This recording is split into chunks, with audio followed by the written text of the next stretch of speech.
एक छोटे से गांव में दो भाई रहते थे। बड़ा भाई घर में हमेशा खुद को जिम्मेदार बेटा दिखाता था। खेतों का हिसाब, बैंक की पासबुक, जमीन के कागज सब उसी के पास रहते थे।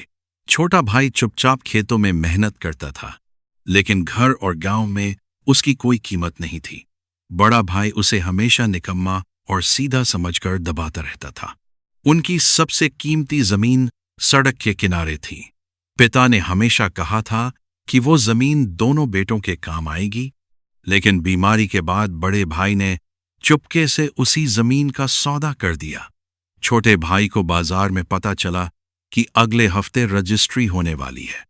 जब उसने सवाल किया तो बड़े भाई ने कहा, "ये जमीन मेरी है, पिताजी ने मेरे नाम कर दी थी।"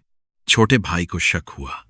रात में उसने पिता के पुराने लोहे के संदूक से कागज निकाले। वहां उसे एक पुरानी फोटोकॉपी मिली जिस पर लिखा था, "सहमति अधूरी।" तब उसे समझ आया कि जमीन पूरी तरह बड़े भाई के नाम कभी हुई ही नहीं थी। छोटे भाई ने शोर नहीं मचाया। वो तहसील गया, लेखपाल से रिकॉर्ड निकलवाया और पता चला कि बिना उसकी सहमति जमीन बेची ही नहीं जा सकती। उसने रजिस्ट्री से पहले लिखित आपत्ति जमा कर दी। रजिस्ट्री वाले दिन बड़ा भाई खरीदार और गवाहों के साथ पूरे आत्मविश्वास से ऑफिस पहुंचा, लेकिन जैसे ही बाबू ने फाइल देखी, उसने कहा, "इस जमीन पर आपत्ति लगी है, रजिस्ट्री नहीं हो सकती।"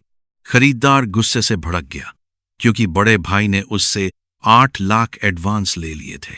पूरे ऑफिस में सच खुल गया कि बड़े भाई ने अधूरे कागजों से जमीन बेचने की कोशिश की थी। आखिर में जमीन का कानूनी बंटवारा हुआ और छोटे भाई को उसका हक मिला। उसने बदला लड़ाई से नहीं, सबूत और सही समय पर सच रख कर लिया।